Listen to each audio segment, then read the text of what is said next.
శ్రీమాత్రే నమః. ఆషాఢ మాసంలో పాడ్యమి నుంచి నవమి వరకు 9 రోజుల పాటు వారాహి నవరాత్రులు జరుపుకుంటారు. ఈ సంవత్సరం జూలై 6 నుంచి జూలై 15వ తారీఖు వరకు ఈ నవరాత్రులను జరుపుకుంటారు. అయితే ఈ నవరాత్రులలో ప్రత్యేక పూజలు చేస్తారు, ఉపవాసాలు దీక్షలు ఉంటారు, అదేవిధంగా నైవేద్యాలు పెడతారు. అయితే అమ్మవారిని ఎవరైతే నమ్మకంతో భక్తితో కొలుస్తారో అమ్మవారు వాళ్ళ భక్తులపైన కరుణ కటాక్షాలు అనుగ్రహం కల్పిస్తారనటంలో ఎలాంటి సందేహం లేదు. ఈ గుప్త నవరాత్రుల్లో వారాహి అమ్మవారిని ఎవరైతే భక్తి శ్రద్ధలతో కొలుస్తారో అమ్మవారు వాళ్ళ ఇంట్లో కొంగు బంగారమై తిష్ట వేసుకొని కూర్చుంటుంది అనటంలో ఎలాంటి సందేహం లేదు. అయితే చాలామంది పూజ చేయాలని ఉన్నా చేయలేకపోతున్నారు. దానికి కారణం ఏంటి అంటే, మాకు ఇంతకుముందు ఇంట్లో ఫోటో కానీ విగ్రహం కానీ లేదు, మేము ఇంట్లో పెట్టుకోవచ్చా అనేటువంటి సందేహం ఒకటి. ఒకవేళ ఫోటో విగ్రహం లేకపోతే పూజ చెయ్యరాదా, పూజ చేయవచ్చా అనేటువంటి సందేహం మరొకటి. అసలు మేమేం చేయాలి, పూజ ఎలా చేయాలి అని అనుకునే వాళ్ళ కోసమే ఈ వీడియో. ఒకవేళ మీకు ఇంట్లో పెట్టి పూజించాలని ఉంటే ఇంట్లో పెద్దవాళ్ళు ఏమనరు అనేటువంటిది కనుక మీకు ఉన్నట్లయితే ఫోటో తీసుకొచ్చుకొని మందిరంలో పెట్టుకొని పూజ చేసుకోవచ్చు. విగ్రహం కూడా తెచ్చుకోవచ్చు, చిన్నది తెచ్చుకోవాలి, మరీ పెద్దది కాదు. అంతేకాకుండా ఒకవేళ మాకు విగ్రహం ఇవన్నీ ఇంట్లో పెట్టుకోవడానికి కుదరదు అనుకున్న వాళ్ళు ఇంట్లో నిత్య దీపం పెట్టుకొని అమ్మవారిని ఆవాహనం చేసుకోండి, ఇలా కూడా పూజ చేయవచ్చు.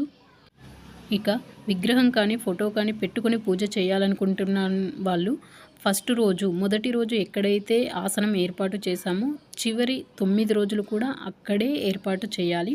అమ్మవారికి ఆసనం వేసి అమ్మవారి పూజా మందిరాన్ని శుభ్రం చేసుకుని ఫోటో పెట్టుకోవాలి.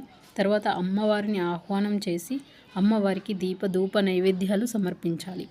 ఇవన్నీ కూడా ఎప్పుడు చేయాలి అంటే, అమ్మవారు తాంత్రిక దేవత, ఉగ్రదేవత కాబట్టి రాత్రి 6:30 తర్వాతనే ఈ పూజలను అమ్మవారికి చేయాల్సి ఉంటుంది. అమ్మవారికి నైవేద్యాలు రోజు చేయాలి. అయితే నైవేద్యాలలో పులిహోర అన్నం, చిత్రాన్నం లాంటివి కంపల్సరీ అన్నానికి సంబంధించింది, దద్దోజనం కానీ లేదా పులిహోర కానీ ఇలాంటివి అన్నానికి సంబంధించినటువంటి వంటకం ఒకటి ఉండాలి. వాటితో పాటుగా ఒకవేళ మాకు ఇవన్నీ చేయడం కుదరదు అనుకున్నటువంటి వాళ్ళు తప్పకుండా అయితే వీటిని సమర్పిస్తున్నటువంటి వాళ్ళు, సమర్పించలేనటువంటి వాళ్ళు బెల్లంతో పానకాన్ని తయారు చేసి తప్పకుండా అమ్మవారికి నైవేద్యాన్ని పెట్టాలి. వీటితో పాటుగా దానిమ్మ పండ్లు, లడ్డూలు లాంటివి గుండ్రంగా ఉన్నటువంటివి అమ్మవారికి చాలా ఇష్టం, అవిట్లను నైవేద్యంగా పెట్టవచ్చు. వాటితో పాటుగా ఎర్ర కలర్లో ఉండేటువంటి పూలను అమ్మవారికి అలంకరణ చేయండి. ఒకవేళ బ్లూ కలర్లో ఉన్నటువంటి పూలు దొరికితే అమ్మవారికి బ్లూ కలర్ అంటే చాలా ఇష్టం, వాటితో చేయండి. ఇక అమ్మవారికి నూనెను ఏది సమర్పిస్తే మంచిగా ఉంటుంది అంటే, ఆవ నూనెతో కనుక దీపం పెట్టి అమ్మవారిని ఆవాహనం చేసుకున్నట్లయితే అమ్మవారు తక్షణమే మీ కోరికలను తీరుస్తారు. సాయంత్రం అమ్మవారి పూజ చేసిన తర్వాత అమ్మవారి మూలమంత్రాన్ని తప్పకుండా చదవాలి, అష్టోత్తరం చదువుకోవాలి. వీటితో పాటుగా మీకు ఒకవేళ టైం ఉన్నట్లయితే అమ్మవారు లలితాదేవి అంశ నుంచి వచ్చినటువంటి వాళ్ళు కాబట్టి లలితా సహస్రనామాన్ని కూడా చదువుకోవచ్చు.